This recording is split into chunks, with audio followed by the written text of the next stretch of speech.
tipong kahit ayaw mo pang bumangon mapapabangon ka naman talaga. Ay siya, bangon na Inday at marami ka pang gagawin. Hello, hi mga Nay! For this video maaga nga tayong nagising. May pasok nga kasi yung aking panganay at kailangan nga mag-asikaso ng maaga. Actually, pag ganitong may pasok meron akong 4 na alarm. Isang 4:30, isang 5 o'clock, isang 5:30 at isang 6 o'clock. At alam nyo ba kung anong oras ako bumabangon? Syempre, 5:30. Ikaw ba naman, alas 12, alauna ka na natutulog, di talagang tatamarin kang bumangon. Anyway, pagkagising ko nga, ang una kong ginagawa ay mag-igib ng tubig. Tinitignan ko muna kung puno yung mga batya para nga makakuha ako ng tubig. Kasi minsan, kapag ganitong oras, wala na nga tubig dun sa batya. At swerte na nga lang kasi pagbaba ko, meron nga ako naabutang tubig. Kapag naandito si Bossing, 4 o'clock to 4:30 kapag may pasok, bumababa na ako para magsahod lang. Pinupuno ko lang ng tubig yung mga timba para nga iakyat na lang ni Bossing. Ang kaso nga ngayon, ako lang mag-isa kaya etong 2 timba at 2 galon ang lagi kong kasama kapag bumababa. Nag-iigib muna ako ng gagamitin kong tubig para sa pagluluto, paghuhugas, pag-iinit ng tubig para panligo ni kuya. Minsan naman kapag hindi ko kaya ang lamig, nagsasalang nga muna ako ng mainit na tubig para pagbaba ko, nakasagap na ako ng init mula dun sa apoy. Pero this time, dahil nga naubusan kami ng tubig, nagigib muna ako bago ako nakapag-init. At fast forward na, eto nga't nakaligo na si kuya at nakabihis na rin siya. Hinahayaan ko na kasi siyang mag-asikaso mag-isa dahil nga grade 5 na siya. Gusto ko sana next year, kaya niya nang asikasuhin yung sarili niya na hindi ko na siya inaalalayan. Siya na rin nag-iigib ng kanyang pagligo paggising niya. At pagkaalis nga ni kuya, naggayak na nga rin kaming mag-iina. Naligo nga muna ako at pupunta kami sa daycare. Hindi ko muna pinaligo yung dalawa kasi daw malamig pa. Kaya mamaya pag uwi namin, saka na lang sila maliligo. Magdidilig kasi ako ng mga halaman dahil yung araw, bago itong araw na to, hindi nga ako nakapagdilig dahil ako'y absent. Literal na nagdilig nga lang ako nung araw na to kasi wala namang pasok yung daycare. Meron kasing gagawin si mama at bababa sila ng bayan. Kahit nga walang pasok, voluntary pa rin akong pumupunta dito sa school para diligan yung mga halaman. Minsan kasi naiisip ko kapag hindi sila nandiligan, kawawa naman kako at baka mamatay. Sayang din kasi at medyo malalaki na nga rin sila. Konting panahon na nga lang at malapit na rin silang mamulaklak at mamunga. Syempre, makaka-harvest tayo. Pagkatapos ko nga makapagdilig, umuwi na nga rin kami agad kasi medyo marami pa nga kaming naiwan na gawain sa bahay. Pag uwi namin, dumiretso kaming manungkit ng mga tuyong sanga at tuyong kahoy para nga meron kaming panggatong. Kasi ngayon, hindi kami makakapagluto kapag walang kahoy dahil ubos na yung aming butane. At habang nanunungkit nga ako ng kahoy, maisingit ko lang din about dun sa mga pag-engage ko sa mga ibang video at ibang content creators. Alam ko naman, palagi kayo nagko-comment sa akin at nakikita ko rin kung sino-sino yung palagi nag-engage sa mga content at videos ko. Pero hindi nga ako makapag-engage back kasi nga ayoko yung sasadyain ko kayo sa profile nyo tapos papanoorin ko yung videos nyo. Ganto kasi yun. Napansin ko kasi na kapag sinadya ko yung mga videos nyo sa profile nyo,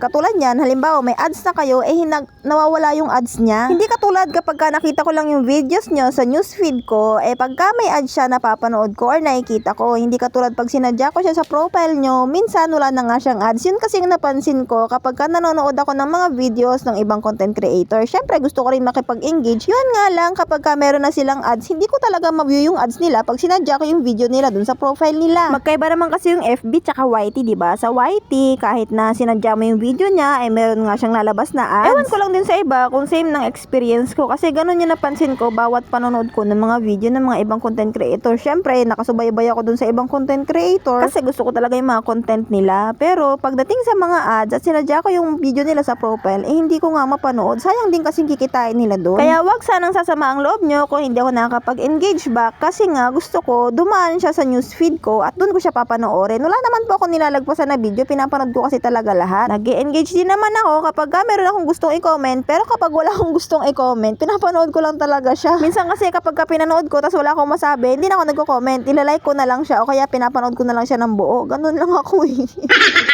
Anyway, back to the video. Eto nga, tapos na akong manungkit at kasama ko yung 2 bulinggit. Kaya naman, tumulong na rin sila sa pagdadala ng mga kahoy. Dito naman ako natutuwa sa mga to kasi naman, kahit naman sisama sila at laging nakabuntot sa akin, kahit papano nakakatulong nga sila sa mga gawain ko. Medyo busy ang nanay nyo sa paggawa sa bahay, kaya naman hindi ako makapangahin ng marami. At dito nga lang ako sa malapit na nunungkit. Pero kapag natapos ko yung aking mga gawain, sasama ko uli kayo sa aming pangangahoy kasama yung aking panganay. Habang nanunungkit ako ng kahoy, kahoy dyan, yung dalawang bulinggit naman ay nag-aakyat nga sa puno ng atis. At eto nga at pinababa ko na para tumulong sa pagbubuhat nitong mga kahoy. Kanila yung maliliit. Eto nga si Kuya Bon, ayaw niya daw yung maliliit at sa kanya daw itong medyo mahaba. Kapag dinala ko kasi yan lahat, panigurado merong iiyak dyan at hindi daw siya binigyan ng kanyang bitbit.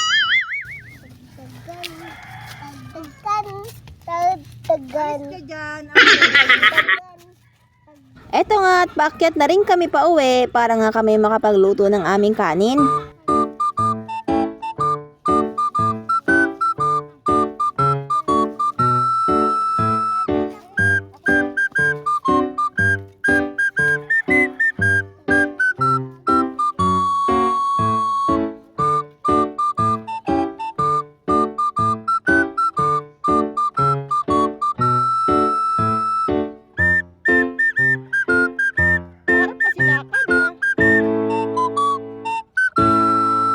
Pagkatapos ko ang nasibak yung aming mga nakuhang kahoy, eto nga't nakapagsalang na rin ako ng sinaing. Pagkatapos noon ay inasikaso ko nga tong tubig ng aming mga ducks. Kaka-deliver nga lang pala nitong in-order ko ang liguan ng pato. Gusto ko kasi yung medyo malalim para sana yung malalaki hindi na mahihirapang maligo dun sa maliit na planggana nila. Medyo nakakapagod dahil medyo marami nga ilalagay kong tubig dito pero okay lang. At least kahit papano makakapag-enjoy nga yung mga ducks sa kanilang liguan. At dahil sa nag-order nga ako nito, nagkaroon nga rin ako ng chance para makasali sa raffle at ang napalanunan ko nga itong synthetic na tabo. Kaya nga saktong-sakto dahil wala na nga kaming magamit na tabo. Buti na nga lang at tabo yung napalanunan ko.